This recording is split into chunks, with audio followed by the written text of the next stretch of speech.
Eric Burundi TV aho muherereye hose mu gihugu cy'u Burundi. Ndakubwira ati bandanye mukanda subscribe kugira ngo ibintu bikomeze kugenda neza cyane.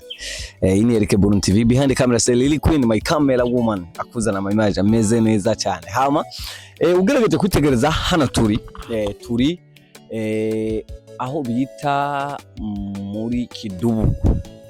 Namazi yashoboye kuzanana muri Tanganyika aduga arinjira mu mirima y'abenegihugu. Hakaba n'andi mazi y'umwonga cyane uruzi Mugweji nago gwashoboye kuba gwabuze aho gwisesera muri Tanganyika, amazi y'anyigo ruzi akacatera aho ubona umengane kiyaga.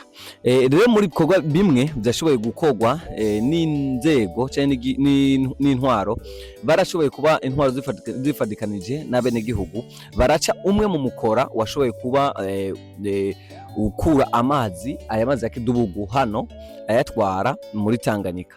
Bikaba byarashoboye kuzana akarusho canke akoyoko. Kumbure ugerageje kuraba hano urabona ko hariho abenegihugu bamwe n'abandi bashoboye bashoboye kuronka ikibanza gito cyo kuba bararimamwo.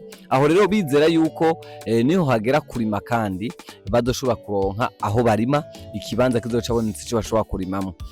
Novuga ati nahisemo kubazanira kuri no rubuga rwacu rwa Eric Burundi TV kugira ngo murabe ingene ibikogwa byashoboye gukogwa n'abenegihugu bari kumwe n'inzego. Aho novuga ati chef de zone Nyanza hamwe nabo bari kumwe hamwe n'abenegihugu bashoboye gukura ano mazi. Gihande kimwe hariho igice kitari gito cy'abarimyi bamwe batanguye kuza baradimamwo. Ugerageje kuraba hari n'abatanguye kuharima ko amazi ariko aragaragaza kuvayo kuva mu ndimo agera yisuka muri Tanganyika. Nubwo atari ikintu coroshe, ni ikintu gikomeye cyane. Ugerageje kuraba n'ahantu hanini cyane, ugerageje kuraba umuceri washoboka kwimbuka aho hantu n'ibigori zishobora kwimbuka aho hantu, yari umwimbu munini cyane. Uyeho abarimyi bazoshobora kuronka aho barima. Ugerageje kuraba ahantu ni hanini cyane. Rero hamwe amazi yohava abenegihugu boronka ingene barima n'umwimbu woboneka ku bwinshi. Yarje Simba from Seed kuva kuri Eric Burundi TV. Ndabakunda cyane ati bye.